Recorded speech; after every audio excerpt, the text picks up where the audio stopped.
जय हिंद, वंदे मातरम। स्वागत है आप सभी का जीएस विथ आंसू पर।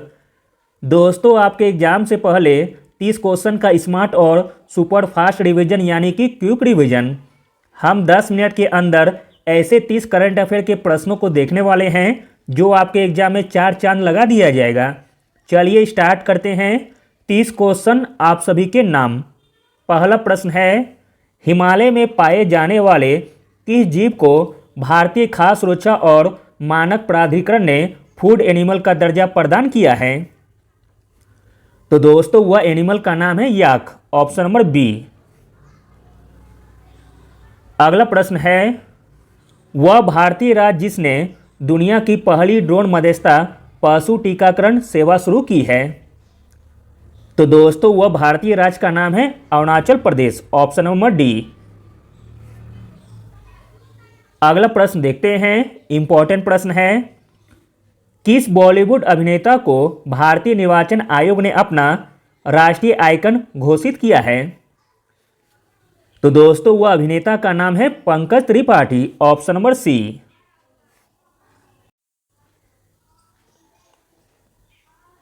अगला प्रश्न देखते हैं, हैदराबाद की बायोटेक्नोलॉजी कंपनी भारत बायोटेक ने किस नाम से दुनिया की पहली नेजल कोविड-19 वैक्सीन लॉन्च की है?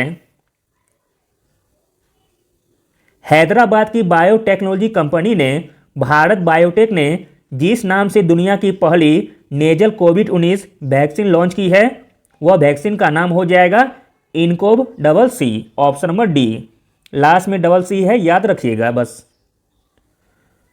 अगला प्रश्न देखते हैं, काफ़ी इंपॉर्टेंट प्रश्न है, ई टिकटिंग प्रणाली को लागू करने वाला देश का पहला राज्य कौन बना है? ई टिकटिंग प्रणाली को लागू करने वाला देश का पहला राज्य बना है Haryana. Option number A.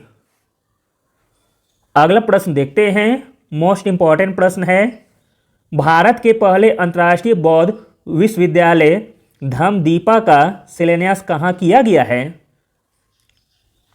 Bharat के पहले अंतर्राष्ट्रीय बौद्ध विश्वविद्यालय धम्मदीपा का शिलान्यास किया गया है सबरूम में। Option number C. अगला प्रश्न देखते हैं, काफ़ी इंपॉर्टेंट प्रश्न है, नवंबर 2022 में 5G नेटवर्क सेवा प्राप्त करने वाला देश का पहला राज्य कौन बना है? इंपॉर्टेंट प्रश्न है, नवंबर 2022 में 5G नेटवर्क सेवा प्राप्त करने वाला देश का पहला राज्य बना है गुजरात। Option number A. अगला प्रश्न देखते हैं, दिसंबर 2022 में किस बॉलीवुड अभिनेत्री को PETA India person of the year 2022 घोषित किया गया है? दिसंबर 2022 में जिस बॉलीवुड अभिनेत्री को PETA India person of the year 2022 घोषित किया गया है, वह अभिनेत्री का नाम है Sonakshi Sinha. Option number A. अगला प्रश्न देखते हैं, इंपॉर्टेंट प्रश्न है, भारत की पहली डिजिटल रूप से साक्षर पंचायत कौन है? आपको बताना है। भारत की पहली डिजिटल रूप से साक्षर पंचायत है केरल का पलमपुरा। Option number C. अगला प्रश्न देखते हैं, भारत एवं किस देश ने कोसियारी नदी पर आपसी समझौते किए हैं? आंसर है ऑप्शन नंबर बी, भारत और बांग्लादेश के बीच। भारत एवं बांग्लादेश के बीच कोसियारी नदी पर आपसी समझौता किया गया है।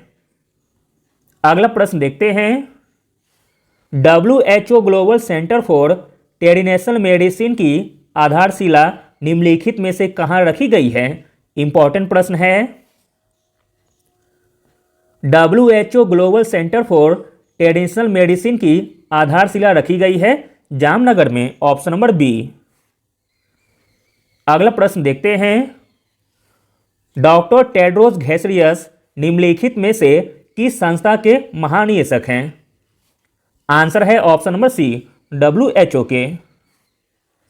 अगला प्रश्न देखते हैं, मोस्ट इंपॉर्टेंट प्रश्न है, 11वीं सदी के संत रामानुजाचार्य की प्रतिमा जिसका नाम है स्टैच्यू ऑफ इक्वलिटी का लोकार्पण किस राज्य में किया गया है?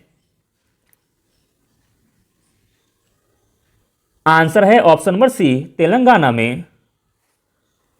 अगला प्रश्न देखते हैं, विश्व की सबसे ऊंची शिव प्रतिमा विश्वास स्वरूपम भारत के किस राज्य में स्थापित की गई है?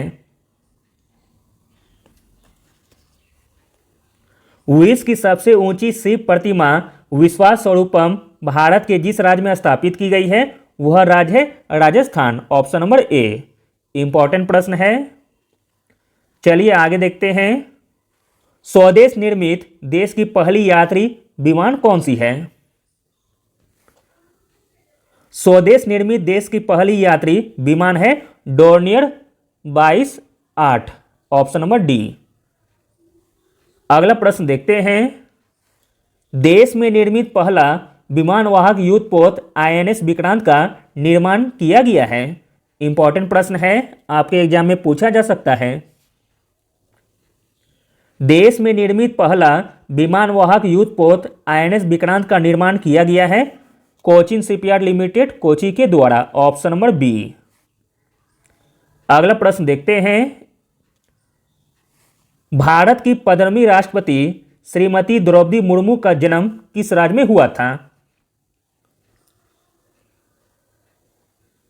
भारत की 15वीं राष्ट्रपति श्रीमती द्रौपदी मुर्मू का जन्म हुआ था ओडिशा में, ऑप्शन नंबर डी।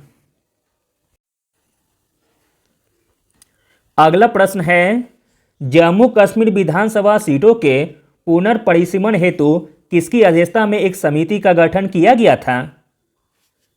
किसकी अध्यक्षता में किया गया था? तो न्यायमूर्ति रंजना प्रकाश देसाई की अध्यक्षता में, ऑप्शन नंबर बी। अगला प्रश्न देखते हैं, अक्टूबर 2022 में संयुक्त राष्ट्र शरणार्थी एजेंसी का प्रतिष्ठित नानसेन पुरस्कार किसने जीता है? इंपॉर्टेंट प्रश्न है। अक्टूबर 2022 में संयुक्त राष्ट्र शरणार्थी एजेंसी का प्रतिष्ठित नानसेन पुरस्कार जीता है Angela Merkel, option number D.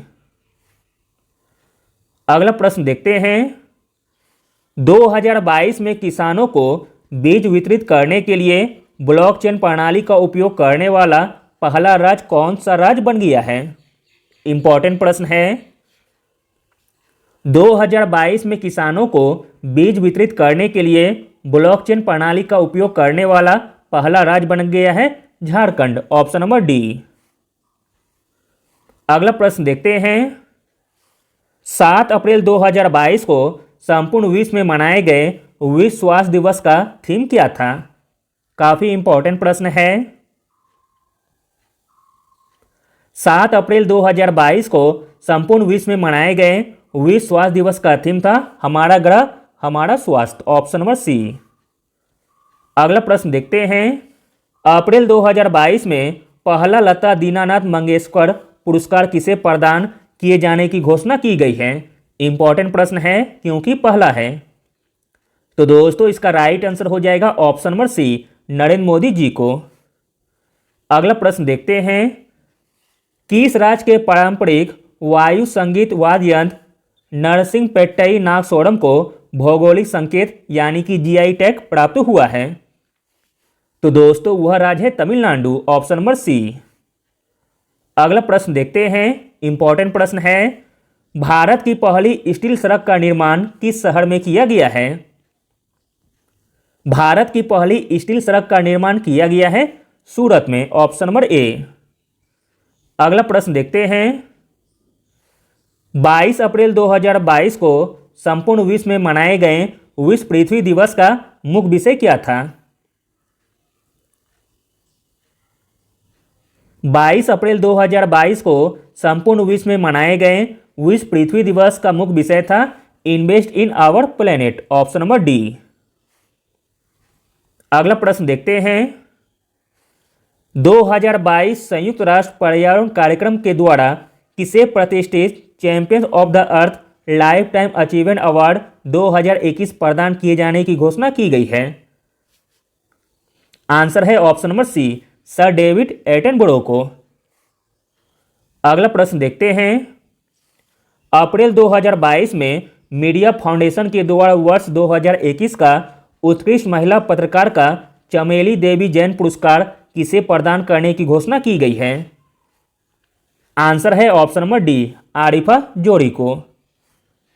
अगला प्रश्न देखते हैं, हाल ही में किस कंपनी को फीफा विश्व कप 2022 का आधिकारिक प्रायोजक घोषित किया गया है? तो दोस्तों वह कंपनी है बायजूस, ऑप्शन नंबर ए। अगला प्रश्न देखते हैं, इंपॉर्टेंट प्रश्न है, रेलवे सुरक्षा बल के द्वारा किस अभियान के तहत कथित कालाबाजारी करने वालों के खिलाफ एक अखिल भारतीय अभियान चलाया गया है? तो दोस्तों वह अभियान का नाम है ऑपरेशन उपलब्ध, ऑप्शन नंबर ए। अगला और अंतिम प्रश्न देखते हैं, द स्टेट चाइल्ड क्रिकेट विश्व कप 2023 का आयोजन किस देश में किया जाएगा? द स्टेट चाइल्ड क्रिकेट विश्व कप 2023 का आयोजन किया जाएगा अपना प्यारा भारत देश में, option number A. Thank you.